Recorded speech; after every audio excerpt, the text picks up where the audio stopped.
membahas beberapa pemeriksaan serodiagnostik, yaitu pemeriksaan untuk mendiagnostik typhoid fever, yang kemudian kedua untuk pemeriksaan serologi untuk mendiagnosis infeksi demam berdarah dengue, dan yang ketiga adalah pemeriksaan serologi untuk menegakkan diagnosis HIV/AIDS. Jadi, saudara-saudara, apa itu pemeriksaan serodiagnostik? Jadi, pemeriksaan serodiagnostik itu adalah pemeriksaan patologi klinik untuk mendiagnosis suatu disease ya, penyakit menggunakan sero. Sero itu serum. Serum itu adalah cairan dari darah ya, darah eh, untuk sampel pada pemeriksaan ini menggunakan sampel darah vena yang kita ambil, kemudian tanpa antikoagulan sehingga dibiarkan darah menggumpal. Dan waktu 1 jam setelah menggumpal itu akan disentrifus. Disentrifus itu dengan alat dipusingkan gitu ya, diputar sentrifus. Maka nanti di bagian atas itu ada cairan yang jernih, itu adalah serum ya, serum. Nah, di serum itu banyak sekali untuk pemeriksaan terkait dengan imunologi. Di situ tempatnya antibodi, antigen, dan eh, zat-zat aktif imunologi lainnya yang bisa kita periksa untuk menegakkan suatu diagnosis gitu ya. Seperti itu. Nah, yang pertama saya izin share screen tentang pemeriksaan serodiagnostik untuk typhoid fever.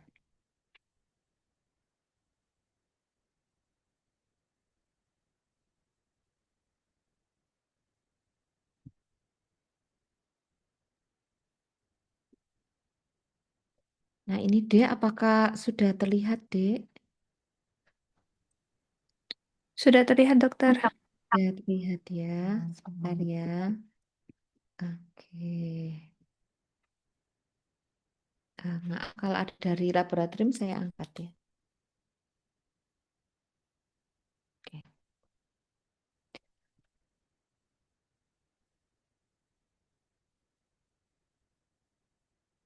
Nah, terkait dengan typhoid fever.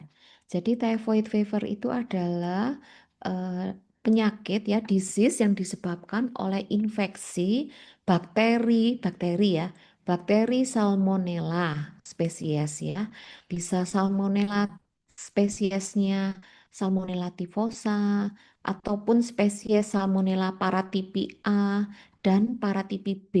Itu adalah 3 spesies yang sering menyebabkan apa namanya, yang sering menyebabkan infeksi pada manusia ya. Yang terinfeksi biasanya adalah GI tract ya, saluran cerna gitu ya, menimbulkan gejala klinisnya adalah demam panas beberapa hari, kemudian bisa diikuti dengan mual atau muntah ataupun diare gitu ya, seperti itu. Nah, lanjut ya. Ini coba semuanya dibaca sendiri yang ini. Nah, sudah.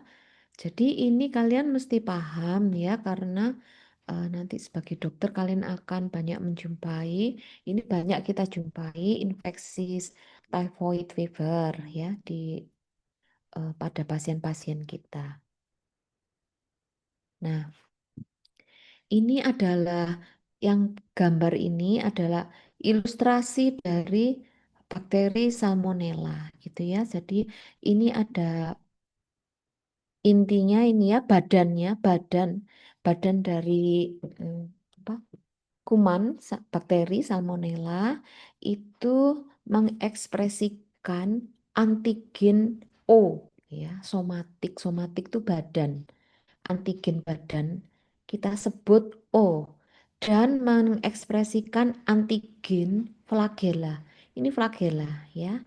Itu kita sebut sebagai H. Jadi antigen H itu adalah flagellanya, antigen O adalah badannya gitu ya. Nah, salah satu pemeriksaan yang sering dipakai untuk mendiagnosis typhoid fever ini yang pertama adalah tes atau pemeriksaan Widal, ya namanya Widal.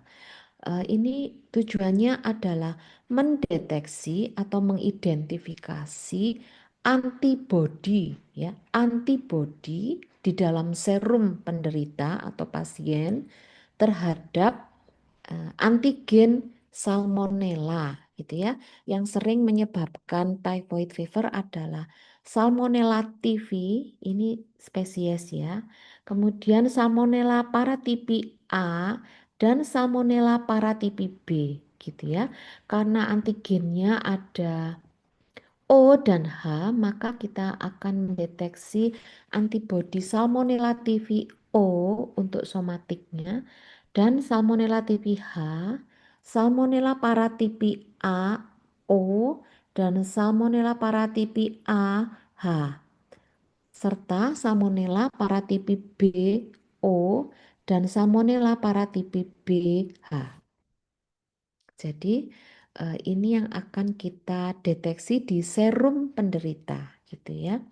Mengapa antibodinya? Ya, karena pada setelah paparan bakteri ini, maka tubuh akan tersensitisasi atau sel limfosit B itu akan memproduksi antibodi. Nah, jadi sifat dari antibodi itu pembentukannya itu sangat spesifik ya. Jadi kalau terbentuk antibodi terhadap Salmonella typhi itu disebabkan adanya stimulasi paparan dari bakteri Salmonella typhi gitu ya, Dek. Jadi sangat spesifik. Seperti ini, bagaimana kita mengidentifikasi antibodi ini dengan antigen ya. Jadi kita sudah menyiapkan ya dari ini sudah dikemas gitu pabrikan ya secara komersial itu kita bisa dapatkan jadi reagen cairan yang mengandung antigen. Jadi kita punya eh, reagen yang mengandung antigen. Antigen terhadap Salmonella tipi O dan H, Salmonella paratipi A, O dan H, Salmonella paratipi B, O dan H ya. Jadi kita punya antigennya. Nah, gimana nanti reaksi yang terbentuk? Nah, seperti ini. Ini adalah reaksi bila antibodi, jadi misalnya pada pasien ada antibodi Salmonella, itu bila kita punya dalam reagen itu yang kita sudah punya, itu ada antigennya, bila sesuai dan apa namanya ada antibodi di tubuh di darah pasien tersebut, maka antibodinya itu akan mengikat antigen di sini ya mengikat antigen ini sebetulnya kalau di dalam tubuh itu akan menetralkan ya, menghancurkan antigen, menetralkan. Nah, em, adanya antibodi yang mengikat antigen ini itu menyebabkan serum akan kelihatan aglutinasi ya. Jadi akan kelihatan aglutinasi pada serum pasien tersebut. Aglutinasi ini dapat dilihat dengan mata ya. Jadi nanti cairan yang sudah direaksikan itu akan aglutinasi ya. Jadi kayak gerembel-gerembel gitu ya. Apa ya agregat-agregat gitu gerembel, terpecah-pecah gitu ya. Kayak ada gumpalan-gumpalan gitu loh. Nah, itu berarti positif ya. Bagaimana caranya? Caranya adalah demikian. Jadi, serum penderita yang sudah kita dapatkan tadi sebanyak 40 mikroliter itu ditambah dengan 40 mikroliter antigen dari reagen itu dicampur ya, dicampur kemudian di eh, di apa namanya kalau kita menggunakan ini slide tes slide, nah ini ada slide ya. Bisa juga tabung, tapi yang lebih sering kita akan menggunakan slide ini. Nah, ini antigen sama antibodi direaksikan di sini dicampur gitu ya, kemudian digoyang-goyang gini 2 menit.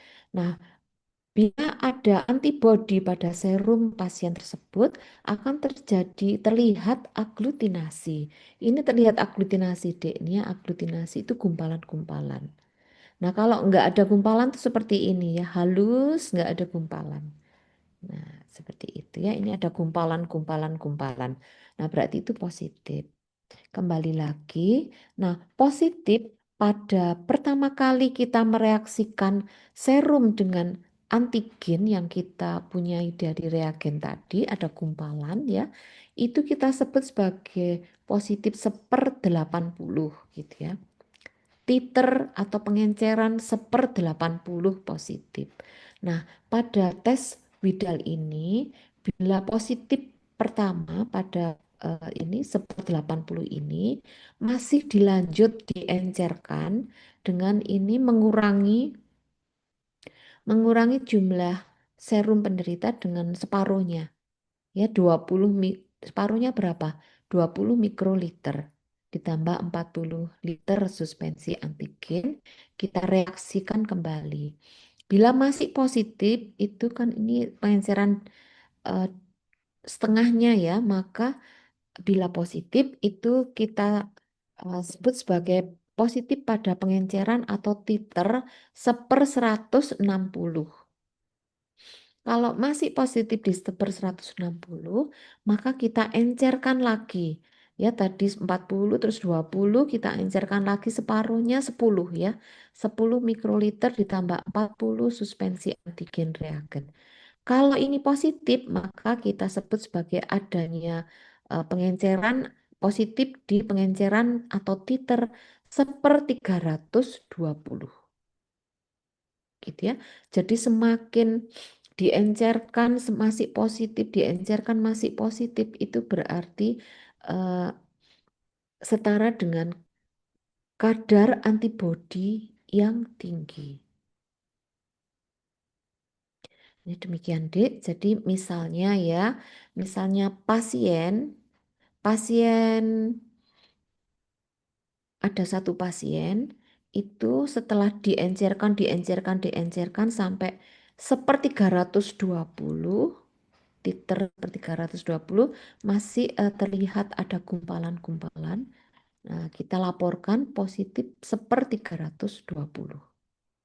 Biasanya kita akan berhenti pada 1/320 ya, karena itu sudah kita menggunakan mikropipet yang paling kecil gitu ya.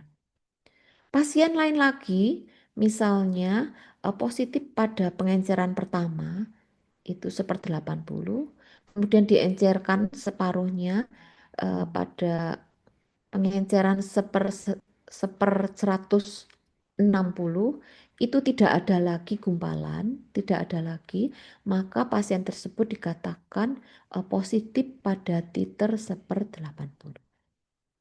Nah, sekarang saya mau tanya ya, nanti ini persiapan ujian, ujiannya soal ya, dan nanti eh, kalian misalnya begini ya, pasien panas ya, 4 hari, kemudian ada sedikit diare, mual, muntah gitu ya. Biasanya typhoid fever itu kas ada gambaran tanda di lidah, lidahnya itu merah, kemudian pinggirnya itu keputihan ya. Jadi kas itu namanya typhoid tang, tang lidah ya. Nah, sekarang saya mau tanya ya, Mbak Dea Ulhaya. Nah, untuk Iya, semuanya dokter.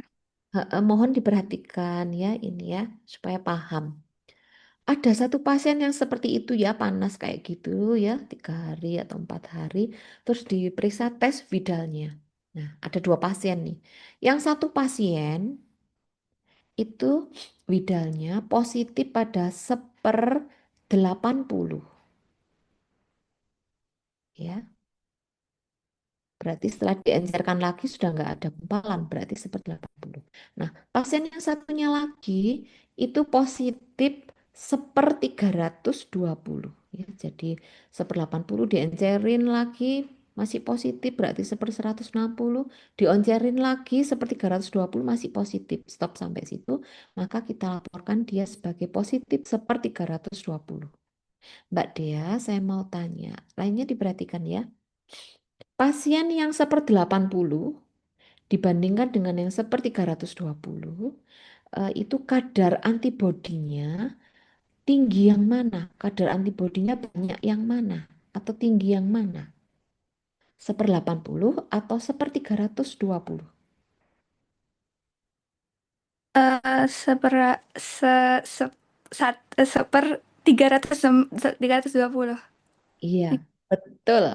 1/320 ya. Jadi diperhatikan, misalnya pasien itu positif 1/80 dibandingkan dengan pasien lainnya yang 1/320, itu kadar antibodinya lebih tinggi yang 1/320 ya. Karena kalau 1/80 itu berarti setelah diencerkan 1/160 itu nggak ada lagi. Nggak kelihatan gumpalan, berarti cuman sedikit kan 1/80. Tapi kalau yang 1/320, 1/80 positif, diencerin 1/160 masih positif, diencerin lagi 1/320 masih positif. Nah, diencerin, encerin, encerin 3 kali masih positif, berarti kadar antibodinya tinggi. Nah, itu terkait dengan beratnya dari infeksi tersebut ya. Jadi semakin tinggi antibodi yang terbentuk berarti itu berat gitu ya, karena dia menstimulasi pembentukan antibodi yang banyak gitu ya, karena adanya bakteri yang banyak gitu ya, antigen yang banyak di dalam tubuh pasien tersebut gitu ya. Nah, sekarang lagi, nah ini tadi sudah ya. Nah, ini kelemahan dari tes Widal itu, eh, sensitivitas dan spesifitasnya itu hanya sekitar di 75-an gini lah ya. Yang bagus itu kan 100%, tapi tidak ada pemeriksaan yang sensitivitas dan spesifitasnya 100% itu nggak ada gitu ya. Selalu banyak dipengaruhi oleh banyak faktor gitu ya. Nah, meskipun sensitivitas dan spesifitasnya cukup lah, cukup ya, nggak bagus banget, cukup, itu masih dipergunakan di negara kita Indonesia gitu ya, karena apa, yaitu tadi murah gitu loh, murah dan kita perlu tahu kelemahannya, kekurangannya, supaya kita bisa eh, mensiasati mempergunakan tes ini dengan baik untuk pasien kita. Ya, kelemahannya apa? Pertama, pemeriksaan ini itu memberikan hasil aglutinasi yang positif, tidak hanya disebabkan oleh Salmonella typhosa ataupun Paratyphi A ataupun Paratyphi B, tapi bisa juga positif disebabkan oleh bakteri lain yang mempunyai struktur mirip-mirip dengan Salmonella. Ya, jadi misalnya struktur antigennya mirip dengan Salmonella, maka itu bisa memberikan hasil yang positif untuk pemeriksaan ini. Itu kekurangannya ya. Kemudian yang kedua adalah eh, dipengaruhi oleh tingkat endemisitas daerah tersebut ya. Misalnya seorang pasien gitu ya, sebelumnya panas gitu ya. Tapi dia bukan karena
ada 59 di sini, saya satu, berarti 58, berarti ada yang tidak masuk 6 ya.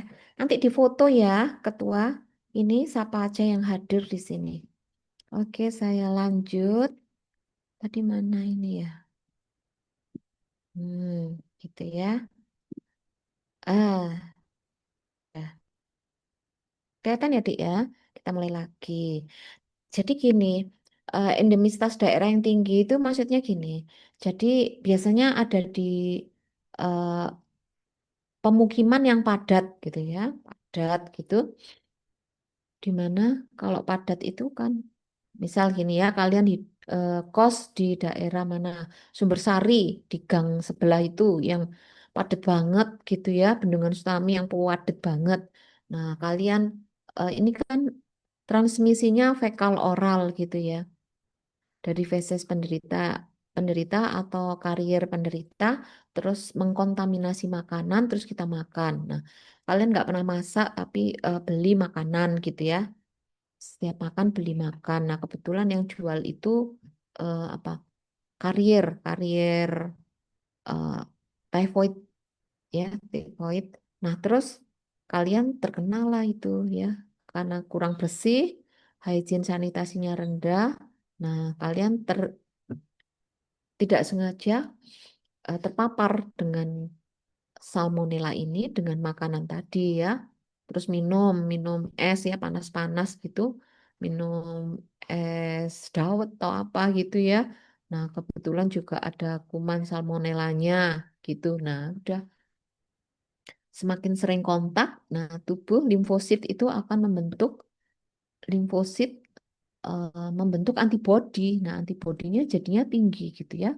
Kadang tanpa dia sakit, nggak panas gitu, kita periksa, itu antibodinya juga tinggi, antibodi salmonellanya gitu. Kenapa itu tadi? Karena sering kontak dengan terpapar dengan kuman bakteri ini, sehingga sel limfositnya selalu memproduksi antibodi dalam jumlah yang tinggi, gitu ya. Jadi kalau pada daerah dengan endemisitas yang tinggi, maka kita mendiagnosis typhoid fever ini bila titer antibodinya itu tinggi gitu ya, tinggi banget gitu. Minimal seperti 320 gitu. Gitu. Kemudian lagi pemberian antibiotik di awal penyakit, misalnya baru sehari panas gitu, kemudian diberi antibiotik, minum antibiotik. Nah, itu juga menyebabkan em, pembentukan antibodinya tidak terlalu tinggi gitu ya. Atau pada orang dengan imun defisiensi, nah itu juga kurang dapat memproduksi antibodi. Nah, itu juga menyebabkan antibodinya jadi eh, kurang gitu ya, pembentukannya rendah. Seperti ini ya, Dik ya. Itu Widal. Nah, kelemahannya banyak, tapi masih dipakai ya. Kemudian ada pemeriksaan lain lagi untuk typhoid fever yang lebih spesifik ya, lebih spesifik dan lebih sensitif ya, sensitif spesifik.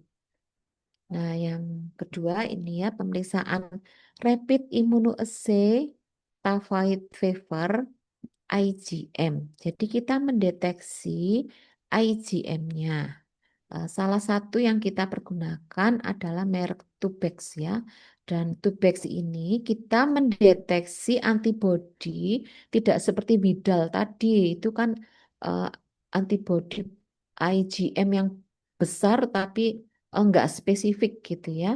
Kalau ini adalah IgM menggunakan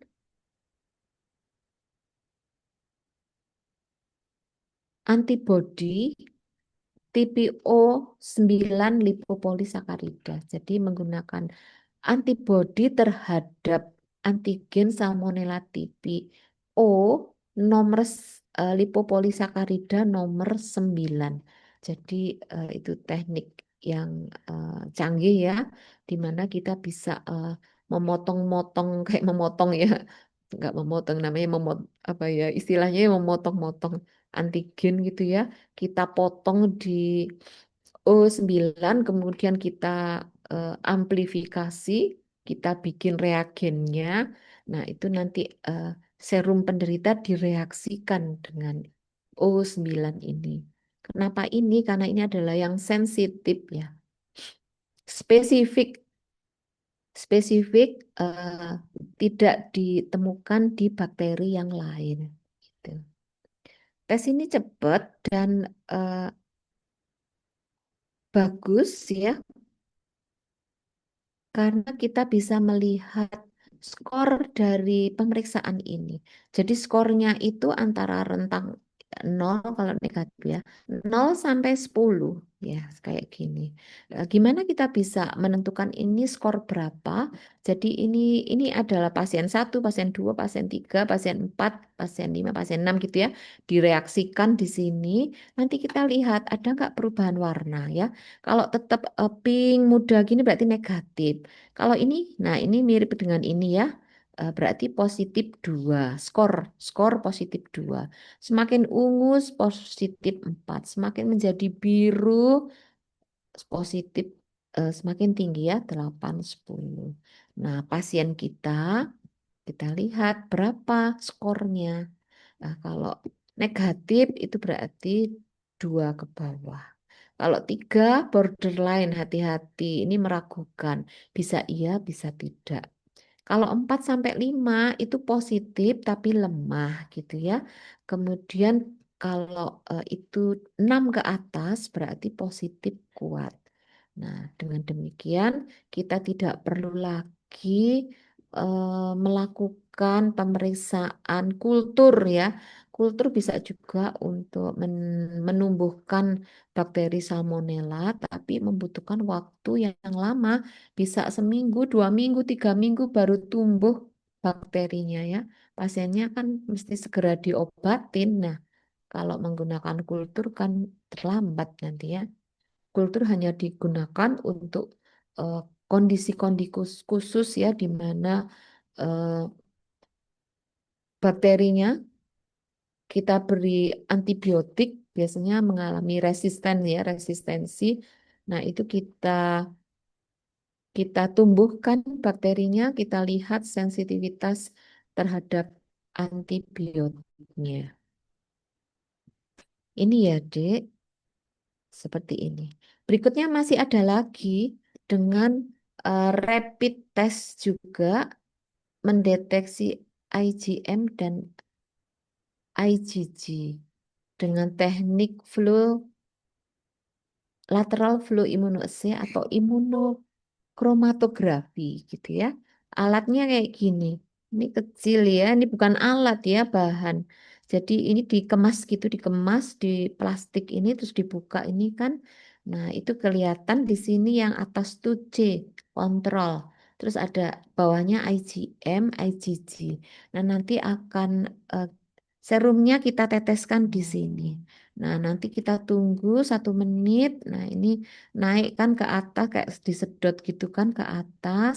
Nah, nanti kalau ada antibodi yang sesuai, maka akan memberikan warna seperti pita merah. Nah, itu berarti positif. Demikian untuk eh, serodiagnostik untuk typhoid fever. Kan tanya, saya beri kesempatan untuk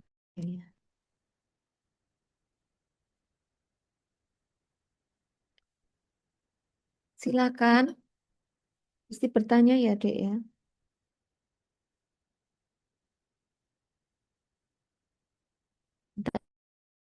Ayo sambil saya menunggu pertanyaan.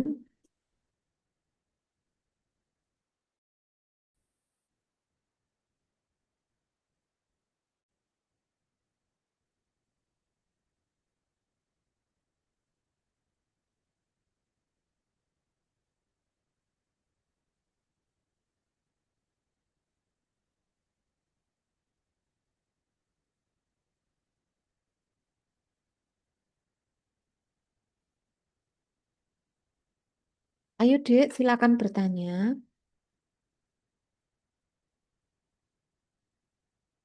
Tidak ada yang bertanya, kita lanjut.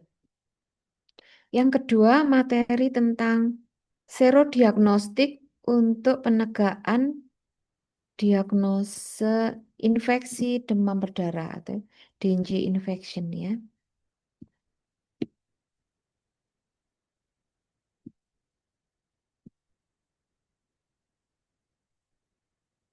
Nah, ini Dek, apa sudah terlihat? Sampun dokter. Sampun dok. Kalian juga harus memahami ini karena salah satu penyakit panas ya dengan tanda panas, tanda gejala panas salah satunya adalah infeksi oleh virus dengue ya, dengue ya, dengue infection. Saya tanya, Jav, Javsa Osi, jenengmu kok angel. Tanya, ini di SMA juga dipelajari ya. Ibu-ibu PKK di RT itu ya mesti tahu. Eh, Transmisi dari infeksi demam berdarah dengue itu eh, oleh apa, Dik? Transmisi virusnya. Kalau typhoid fever kan fekal oral. Kalau ini bagaimana transmisinya? Ini dengan izin Bahwa menjawab, OSI kurang keras, izin menjawab dokter, keras. ya, virus dengue ini dikarenakan oleh nyamuk Aedes aegypti dokter. Iya, betul. Jadi gigitan oleh Aedes aegypti, Aedes albopictus juga ya. Nanti itu di parasit itu nanti kalian akan pelajari itu. Nah, itu bila si nyamuk tersebut terinfeksi oleh virus dengue ini, maka kemudian menggigit manusia, maka manusia yang pertahanan tubuhnya kurang bagus itu bisa terinfeksi ya, menimbulkan tanda dan gejala panas gitu ya, mual muntah mungkin ya, nyeri tidak enak di ini perut bagian atas karena seringkali juga memberikan peradangan pada hepar gitu ya. Dan yang sering kita bisa lihat bintik-bintik perdarahan pada kulit, yang agak berat lagi epistaxis perdarahan hidung, berat lagi hemostasis apa hem hematemesis perdarahan, muntah darah, melena. Melena itu berak darah, itu berarti perdarahan di GI tract-nya.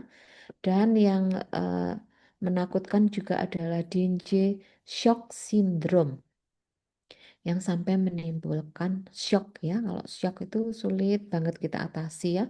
Pasien kadang terlambat dibawa, bukan terlambat ya, dalam keadaan shock masuk ke UGD. Nah, itu seringkali penanganannya jadi sulit gitu ya kalau udah shock. Nah, ini kalian mesti paham.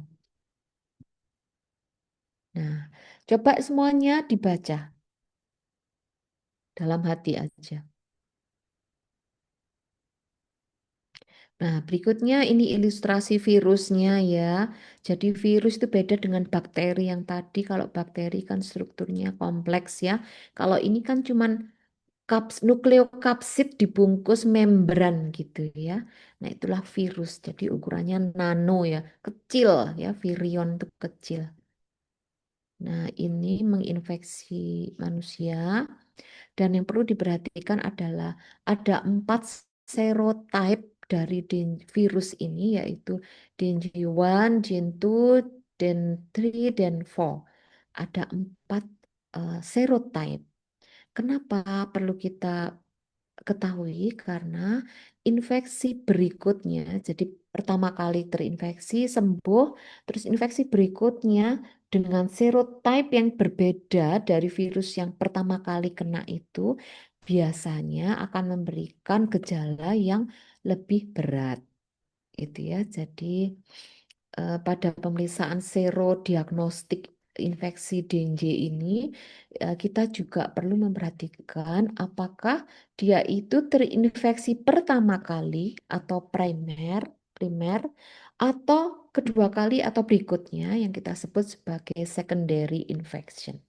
Karena apa? Karena sifat dari infeksi ini biasanya tidak selalu ya, biasanya infeksi yang kedua kali itu memberikan gejala yang lebih berat dibanding yang infeksi pertama kali.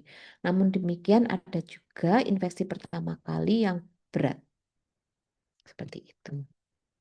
Yang perlu kalian ketahui adalah respon imunologi pada infeksi ini, gitu ya.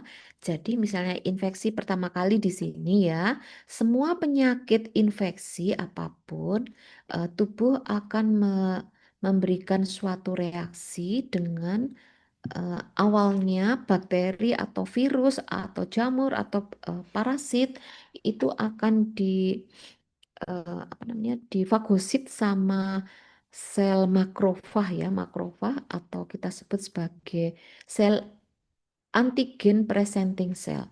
Nah, setelah difagosit kan dia didegradasi. Nah, kemudian antigennya itu akan diekspresikan di permukaan makrofag atau monosit makrofag. Nah, itu nanti akan dikenali oleh sel limfosit T ya. Limfosit T, nah nanti limfosit T helper, TH2 helper itu akan mengaktifkan limfosit lainnya. Salah satunya adalah limfosit B. Nah, limfosit B itulah yang memproduksi antibodi. Awal terbentuk dari infeksi selalu antibodinya dalam bentuk IgM. Imunoglobulin M, IgM. Selalu begitu. IgM cepat terbentuk gitu. Kemudian baru disusul oleh IgG, imunoglobulin G. Yang putus-putus ini IgG. Nah, untuk membedakan ini infeksi pertama atau kedua, seperti ini ya, Dek. Kalau infeksi pertama sembuh, nah itu IgM-nya akan turun. Tapi sifat dari IgG itu setelah meningkat gini, itu turun tapi nggak sampai hilang ya. Selalu ada tapi jumlahnya kadarnya rendah. Nah pada infeksi yang kedua, nah itu IgM juga akan meningkat ya karena ini akut kan. Infeksi yang kedua kali, IgM juga meningkat, IgG lebih cepat dan banyak banget terproduksi. Jadi seperti ini ya.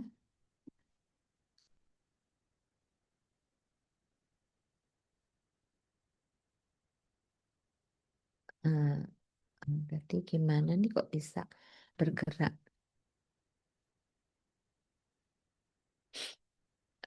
Gini ya. Oke. Seperti ini. Ini adalah sifat pembentukan antibodi itu ya. Jadi IgM sembuh, turun, udah hilang. Kalau IgG lambat lambat munculnya, turun tapi masih tetap ada gitu loh sifatnya IgG itu. Kalau infeksi kedua kali nanti banyak banget dan cepet itu ya terbentuk. IgM-nya juga terbentuk juga. Nah, bagaimana kita membedakan ini infeksi pertama atau kedua kalinya?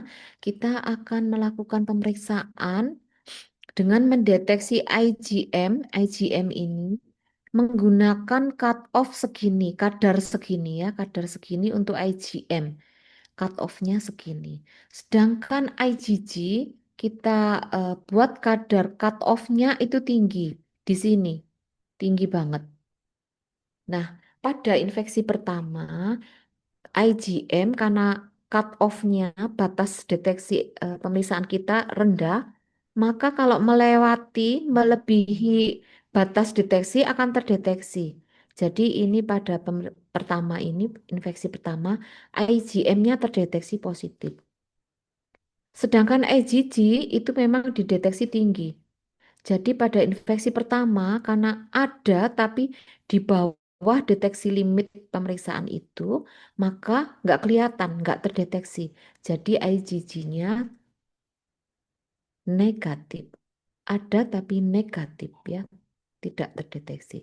Nah, pada pemeriksaan yang infeksi yang kedua, itu di mana IgG-nya tinggi banget, IgM-nya juga tinggi. Pada infeksi yang kedua, itu IgM-nya positif ya, kan di atas cut off ini positif, dan IgG-nya karena di atas cut off, maka positif terdeteksi juga. IgM positif, IgG positif. Mohon ini dicermati. Ntar lagi saya mau bertanya.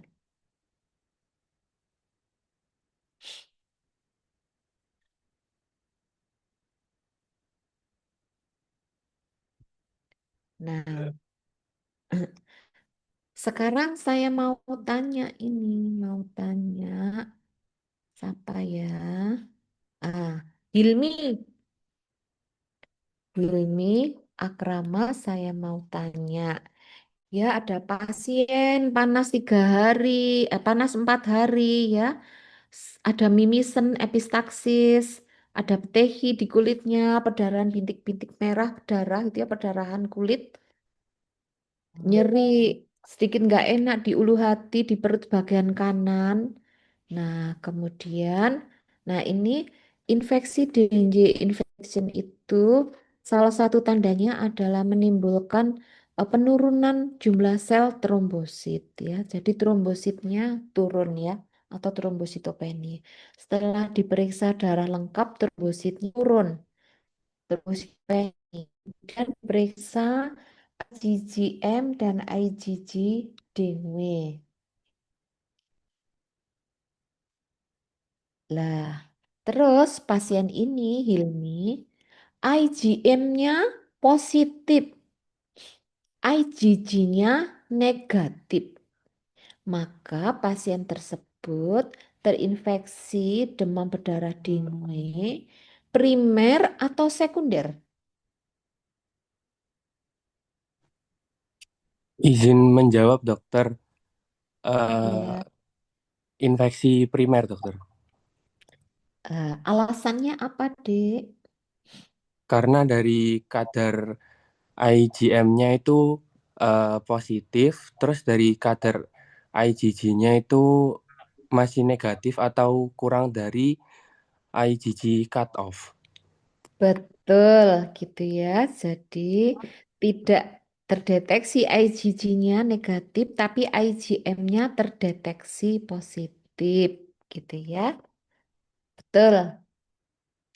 Nah, sekarang saya mau tanya ke Naila. Naila Anasya. Pasien lain lagi juga panas gitu ya. 3 hari. Gejalanya mirip-mirip gitu. IgM-nya positif, IgG positif. Iya, Maka dokter. orang tersebut terinfeksi primer atau sekunder? Sekunder, dokter. Sekunder karena Karena IgM dan IgG-nya sudah melewati batas cut off-nya, dokter. dia karena pola respon imunologinya seperti ini. Iya. Kenapa itu penting? Ya, terkait dengan tadi berdasarkan surveillance epidemiologi bahwa infeksi DNJ pada pada kali kedua atau berikutnya itu menimbulkan seringkali menimbulkan gejala yang parah. Jadi kita mesti hati-hati menangani dengan baik supaya tidak tidak ada kesalahan apa nih ya, tidak menimbulkan prognostik yang kurang baik pada pasien kita. Gitu ya, Dik ya. Nah, pemeriksaan ini seringnya kita lakukan pada orang dengan demam setelah 3 atau 4 hari. Bila demamnya baru hari pertama atau hari kedua, jangan diperiksa IgM, IgG dengue. Karena apa? Karena kadarnya di dalam darah kita masih rendah. Nah, terus gimana? Bisa jadi hasilnya nanti bisa IgM negatif, IgG negatif. Kenapa? Lawang kadarnya rendah. Nah, kadarnya rendah berarti nggak terdeteksi semuanya gitu ya. Tetapi kita bisa melakukan pemeriksaan serodiagnostik dengan pemeriksaan lainnya yang itu kita bisa lakukan pada hari pertama dan hari kedua dari panas. Dengan pemeriksaan apa? Dengan pemeriksaan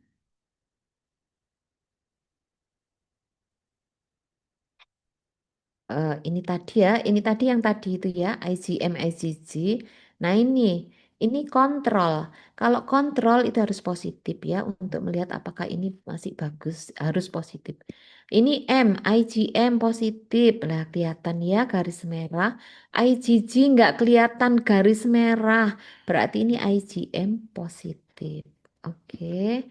Nah, ini sudah. Nah, pemeriksaan kalau itu panas hari pertama, kedua, dan kita curiga DNJ infection, kita lakukan pemeriksaan dengan mendeteksi antigen NS1, ya, NS1 antigen DNJ.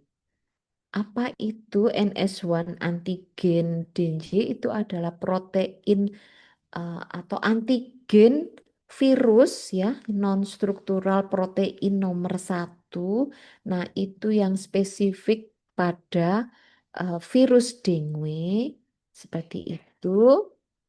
Kita lakukan pemeriksaan ini pada hari pertama atau hari kedua.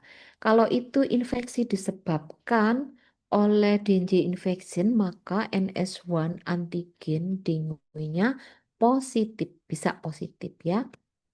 Kalau NS1 ini bukan antibody. Kalau IgM, IgG tadi antibody ya, antibody, imunoglobulin itu antibody. Kalau ini adalah antigen, apa itu ya, virusnya, deteksi virusnya pada hari pertama, hari kedua. Karena hari-hari berikutnya antibodi sudah terbentuk. Nah, antibodi terbentuk itu akan mengikat antigen. Nah, kalau udah diikat ya dinetralisasi, dihancurin, udah hilang gitu ya. Jadi hari-hari berikutnya kadarnya NS1 turun. Ini NS1 turun. Jangan dilakukan pemeriksaan NS1 pada hari kelima, hari keenam turun. Jadi kita lakukan pemeriksaan NS1 ini dengan pada hari pertama dan kedua. Gitu ya. Keluar ya di ujian. Nah, ini kayak gini, Dek. Imunokromatografi, lateral lateral flow imunokromatografi kayak gini ya. Jadi ini ditetesin di sini, nanti kesedot ke sana, terus akan bereaksi dengan antigen yang sudah ada di sini. Maaf, kalau ini antigen yang kita periksa, berarti kita menggunakan antibodi yang sudah ada di sini. Nah, seperti itu. Karena yang kita deteksi yang ini antigen gitu ya. Nah ini tes ya, positif loh ya ini deh. Kalau ini, oh negatif. Coba sekarang pertanyaan silakan.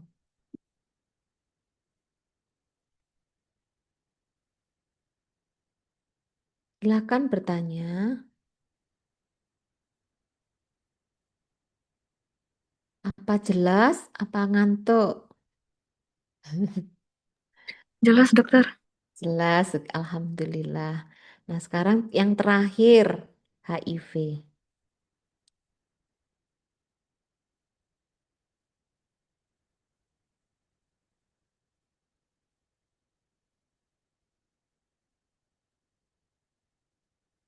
Nah, ini ya. HIV, Human Immunodeficiency Virus, viral virus HIV, ini yang menyebabkan AIDS, Acquired Immune Deficiency Syndrome. Nah, ini yang mengerikan itu ya. Kalian mesti tahu transmisinya lewat apa transmisinya? Narendra, coba. Ini SMA tahu ya, masyarakat juga tahu. Narendra, HIV itu Nggak kedengaran Narendra. Transmisinya lewat apa?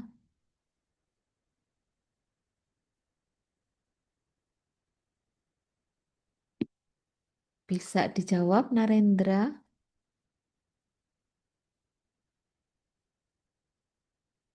Nggak dengar Narendra. Belum dibuka. Mohon maaf dokter, ini saya pinjam punya teman saya karena mikrofon saya tidak bisa nyala dokter. Alah, Masih error. Bisa dijawab? Bisa dokter. Jadi untuk transmisi HIV-nya itu dari cairan tubuh seperti dari sekret genital seperti mukusnya vagina, dari sperma, dari keringat, air liur atau droplet atau dari darah ketika transfusi atau jarum bekas injeksi apabila tidak diganti, dokter. Oke ya. Hati-hati juga jarum yang waktu kita menggunakan untuk pasien, terus kita ketusuk di tangan kita, jangan sampai atau jatuh jarum itu ngenai kaki kita, gitu. Nah, itu juga menyebabkan bisa terinfeksi oleh virus ini ya. Kalian ketahui bahwa salah satu kelompok populasi dengan resiko tinggi HIV itu adalah pekerja seperti kita, pekerja medis, paramedis, analis laboratorium. Nah, itu juga kelompok tinggi, jadi kita mesti hati-hati ya, nggak perlu takut, tapi kita tidak boleh ceroboh dalam bekerja. Seperti itu. Ini dibaca sendiri. Nah, ini virusnya ilustrasi. Jadi virus itu kan cuma nukleokapsid gitu ya. Kalau virus ini RNA. Nah, terus ada membrannya. Membrannya itu glikoprotein, GB itu glikoprotein ya, dan lipid membran. Nah, ini adalah AGP 120, 41, 24 gitu ya. Itu yang akan kita periksa untuk mendeteksi antibodi ataupun virus, antigen dan antibodi itu bisa kita deteksi gitu. Jadi ini yang kita deteksi ya, Dek ya. Glikoprotein ini ataupun RNA-nya. Dengan kalau RNA kita bisa lakukan pemeriksaan dengan teknik PCR. Kalau yang lain-lainnya, glikoprotein ini bisa kita pakai imunokromatografi biasa bisa. Nah, seperti ini. Itu yang mengerikan dari penyakit ini adalah ini pola imunologinya ya. Bila terpapar dengan virus ini pada hari pertama dan beberapa awal minggu itu kita bisa deteksi antigennya. Tapi kemudian setelah antibodi terbentuk, antibodi ya, maka antigen nggak terdeteksi. Tapi virusnya ada terus, cuma nggak terdeteksi. Nah, itu bisa menimbul apa? Tanpa gejala. Nah, tanpa gejala bisa bertahun-tahun gitu ya, tergantung daya tahan tubuh orang tersebut ya. Rata-rata 10 sampai 15 tahun baru kemudian eh, sel limfositnya, karena target sel yang diserang adalah limfosit T helper CD4 itu populasinya semakin turun, maka akan menyebabkan antigennya kembali bisa kita deteksi karena jumlahnya sangat meningkat gitu ya. Nah, di sini. Nah, seringnya kita melakukan screening itu di sini. Sebelum terjadi ini AIDS ya, kali ini sudah AIDS. Kalau ini pengidap aja, pengidap HIV. Pengidap HIV nggak tanpa gejala. Kalau ini AIDS ya, Acquired Immune Deficiency Syndrome. Kalau sindrom sudah ada tanda dan gejala ya, orangnya semakin kurus gitu, diare berkelanjutan karena apa? Biasanya karena ada infeksi kandida mulai dari oral ini ya, mulut oral thrush putih putih pekat jamur ya sampai ke ususnya sehingga diare terus, atau kemudian infeksi pada ini pada apa kelenjar parotis, kelenjar ludah gitu ya, itu bisa terjadi pembesaran gitu ya di ini, terus di leher juga ya. Kemudian TBC. Nah, seringkali pasien HIV itu ketahuannya dari TBC ya. Kok ini orang kok kena TBC dan badannya kok tambah kurus. Nah, kita sekarang ini orang TBC mesti kita periksa juga dengan pemeriksaan HIV gitu ya. Oh, ternyata HIV positif. Kenapa? Karena itu adalah infeksi oportunistik gitu ya. Banyak sekali infeksi yang bisa menginfeksi orang tersebut. Karena apa? Karena tadi populasi limfositnya udah turun banget ya. Jadi ada penyakit apapun infeksi nggak bisa membunuh bakteri atau virus atau parasit atau jamur, ya, semuanya mengenai orang tersebut ya. Itu namanya infeksi oportunistik. Terus kita meriksanya gimana?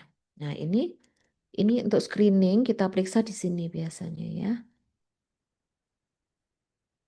Pada tindakan-tindakan besar bedah itu atau persalinan juga, pasien juga saat ini wajib diperiksa HIV ya. Gitu.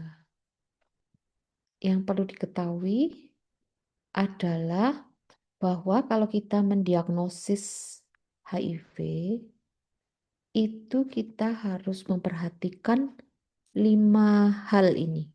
Yang pertama, harus ada informed consent, persetujuan tertulis ya.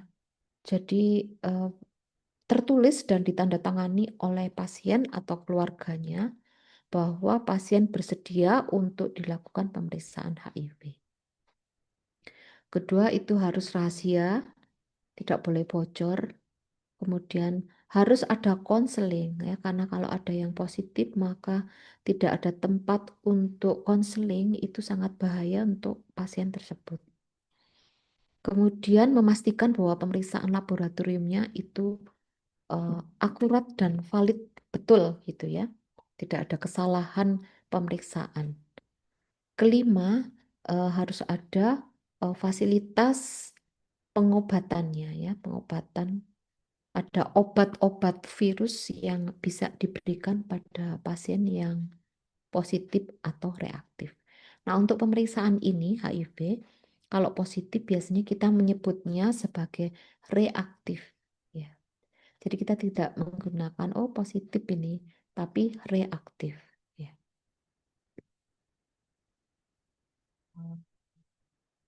Banyak teknik untuk memeriksa HIV.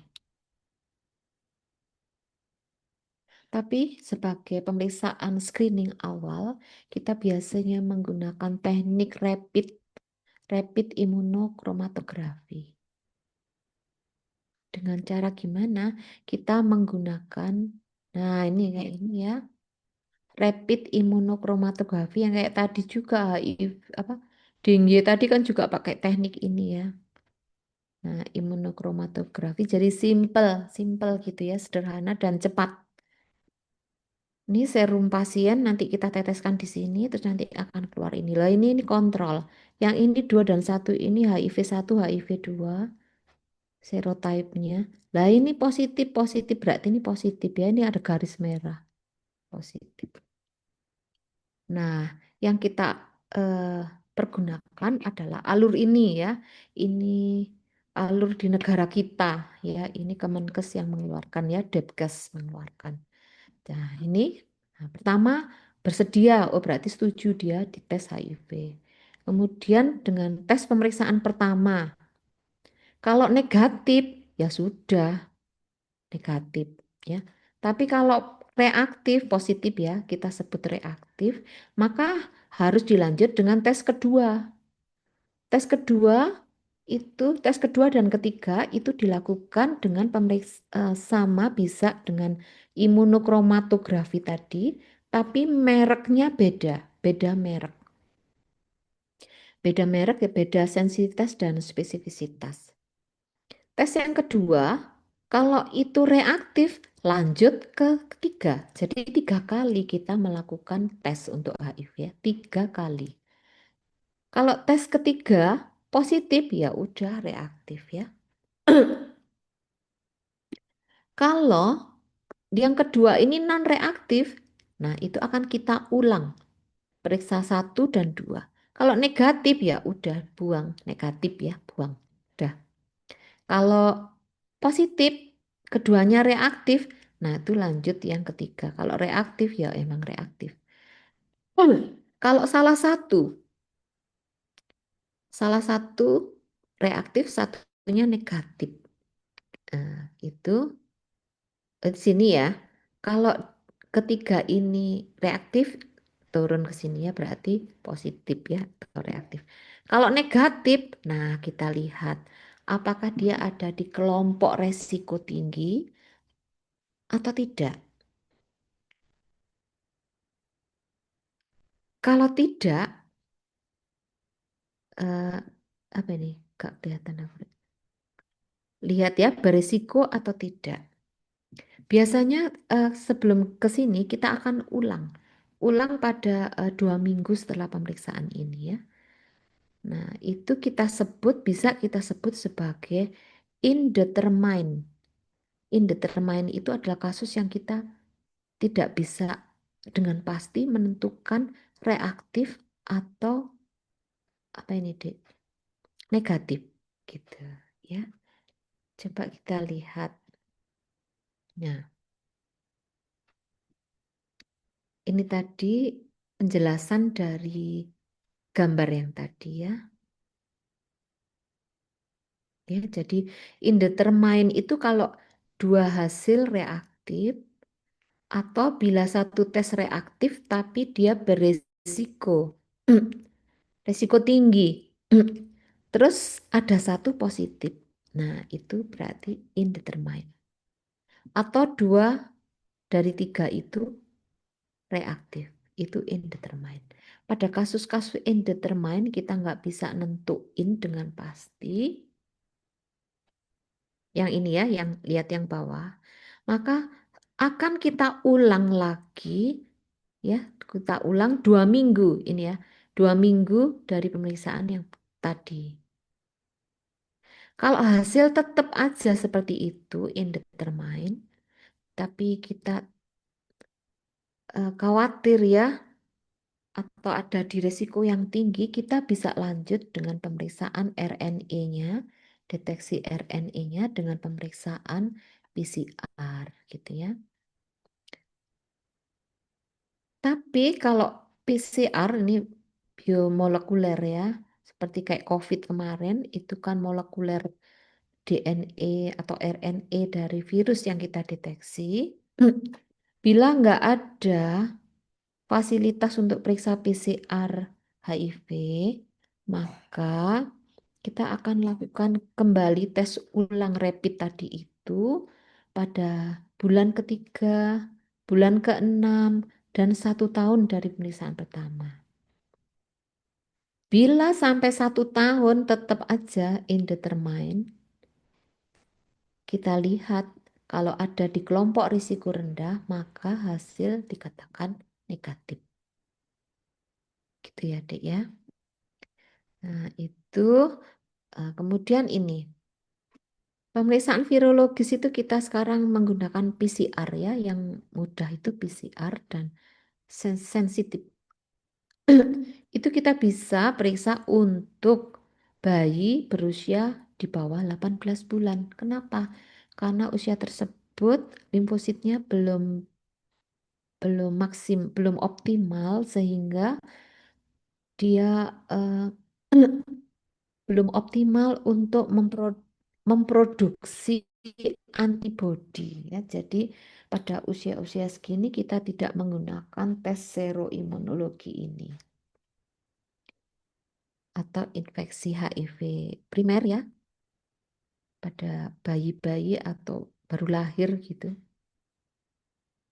Atau kasus-kasus yang sudah jatuh ke AIDS yang limfositnya ternyata udah rendah banget limfosit CD4-nya. Nah, itu kan antibodinya juga rendah ya. Maka kita bisa periksa PCR gitu. Atau untuk konfirmasi pada hasil yang indeterminate tadi ya. Oke. Seperti itu, Dek. Oke. Silakan bertanya. Ada yang mau ditanyakan? Jadi kita menggunakan untuk screening, kita menggunakan 3 pemeriksaan. Saat ini kita bisa menggunakan pemeriksaan imunokromatografi yang tidak perlu alat. Jadi ini dikemas di plastik-plastik gitu ya. Plastik segelannya tadi itu nggak perlu alat. Kita hanya perlu serum dari pasien tersebut. Diteteskan di sini itu 3 dari reagen yang berbeda. Terus kita menggunakan alur pemeriksaan yang seperti ini. Ada pertanyaan, Dek?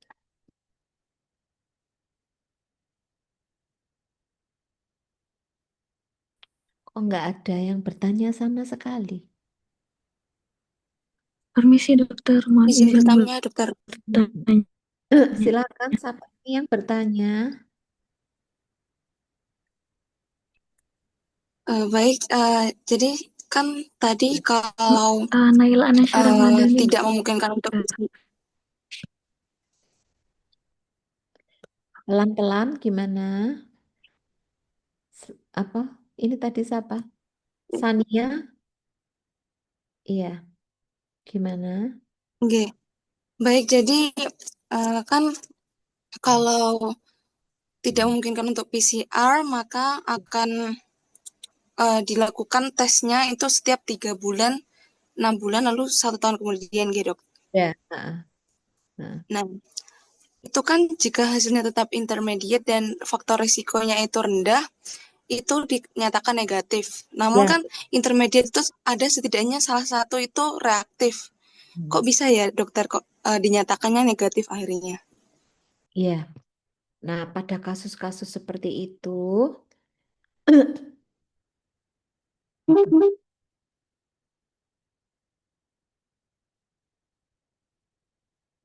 ini ya. Nah, kasus seperti ini, kalau itu ada antibodinya pada kasus HIV ya, antibodi yang tinggi, maka biasanya dengan pemeriksaan 1, 2, dan 3 itu akan memberikan hasil yang reaktif gitu ya. Tapi kalau itu indeterminate, itu berarti kan antibodinya rendah, tidak ada peningkatan gitu ya, tidak ada peningkatan. Kemudian kita lihat tidak hanya dari kelompok faktor risikonya saja, ya kebetulan ini faktor risikonya rendah, tapi juga diperiksa dengan pemeriksaan yang lain ya.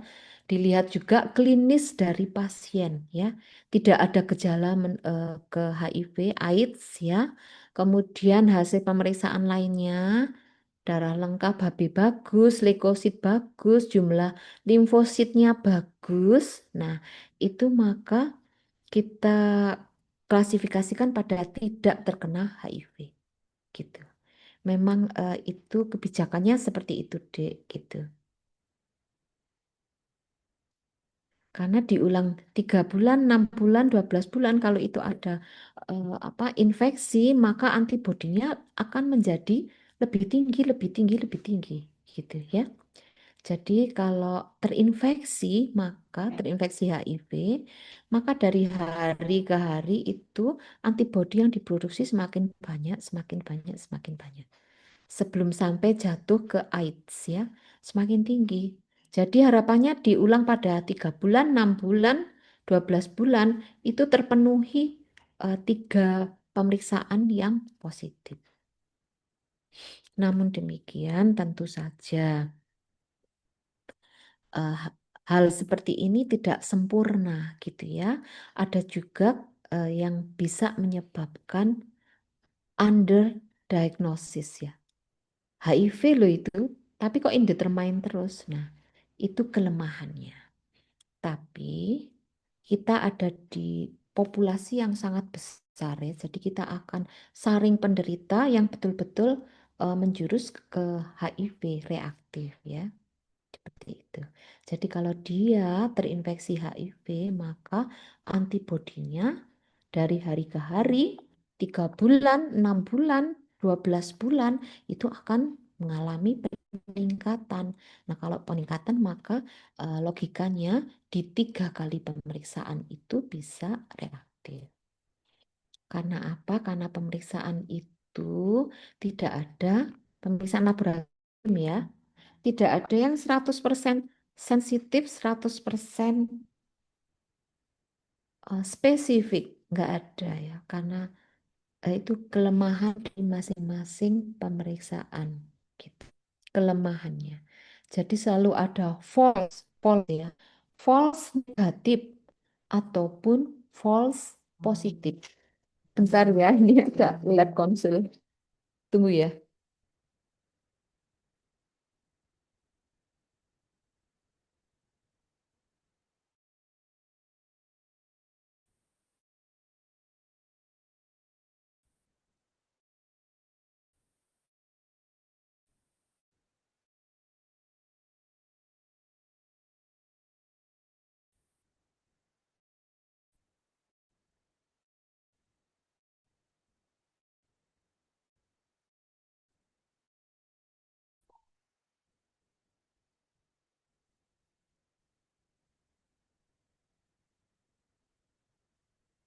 Jadi lanjut ya, pemeriksaan laboratorium ataupun pemeriksaan lainnya, radiologi juga demikian. Itu ada kondisi yang namanya false. False itu hasil yang palsu. Kalau false negatif berarti dia itu palsu negatif. Tapi sebetulnya itu positif loh. Tapi false negatif. Tidak terdeteksi dengan pemeriksaan itu. Yang kedua, kemungkinan false positif. Apa itu? Positif loh, tapi dia tuh tidak menderita itu, tidak ada infeksi itu. Nah, itu namanya false positif, ya. Jadi ada kekurangan dari pemeriksaan laboratorium yang menyebabkan adanya false positif ataupun false negatif. Nah, dalam hal ini juga demikian ya, masih ada kemungkinan false negatif ataupun false positif. Seperti itu. Kalau logikanya kenapa kok indeterminate ditunggu sampai 12 bulan kok masih 12 bulan tapi nggak memenuhi 3 itu karena kalau terinfeksi ini maka setiap hari, minggu, bulan itu pembentukan antibodinya semakin tinggi dan logikanya kalau ada infeksi itu, ada virusnya itu, maka antibodi yang terbentuk akan tinggi banget dan itu akan terdeteksi di 3 reagen yang berbeda itu tadi, ya. Tapi kalau cuma 1 tahun, terus dia risiko rendah dan tidak ada gejala-gejala yang menunjukkan itu dia AIDS, maka dikatakan negatif. Ya, tentu saja hal ini masih punya kelemahan. Kelemahannya itu tadi false negatif. Gitu ya. Kenapa dipakai seperti ini? Ini adalah kebijakan nasional. Karena apa? Karena yang kita hadapin itu negara Indonesia dengan penduduknya yang sekian ratus juta gitu ya. Jadi kita mesti pinter-pinter memilih dan kemudian mengobatin. Yang nggak perlu diobatin belum muncul ya udah dianggap negatif gitu ya. Terima kasih, dokter. Iya. Tadi siapa mau tanya? Naila ya. Naila, Iya silakan. dokter, tapi tidak jadi karena sudah nyambung pertanyaannya sama pertanyaan Sania tadi dokter. Iya dokter, terima kasih banyak dokter. Nyambung ya sama Sania. Ada lagi pertanyaan?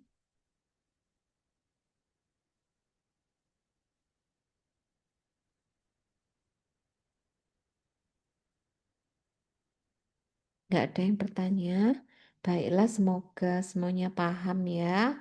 Dan semoga bermanfaat ini. Nanti kita ketemu di ujian. Ujiannya berupa soal ya. Soal apa itu? Kasus vignette ya. Ada kasus seorang wanita begini, begini, begini gitu. Ada pertanyaan? Tidak ada. Baiklah, kalau tidak ada, bisa kita akhiri. Silakan ditutup dengan doa.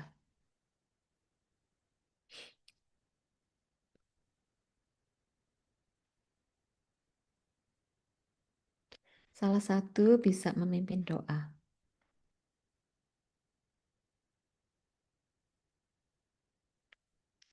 Siapa? Fahmi Maulana, silakan dipimpin doa. Baik dokter, sebelum kita mengakhiri kuliah pada malam hari ini, alhamdulillah kita akhiri dengan bacaan hamdalah dan doa untuk majelis. Alhamdulillahirabbil alamin. Subhanakallahumma wa bihamdika asyhadu an la ilaha illa anta astaghfiruka wa atubu ilaik. Amin ya rabbal alamin. Kita akhiri, selamat istirahat. Wassalamualaikum warahmatullahi wabarakatuh. Waalaikumsalam Waalaikumsalam warahmatullahi warahmatullahi wabarakatuh. wabarakatuh. Terima kasih banyak Terima dokter. kasih, dokter. Terima kasih, Terima kasih dokter. dokter.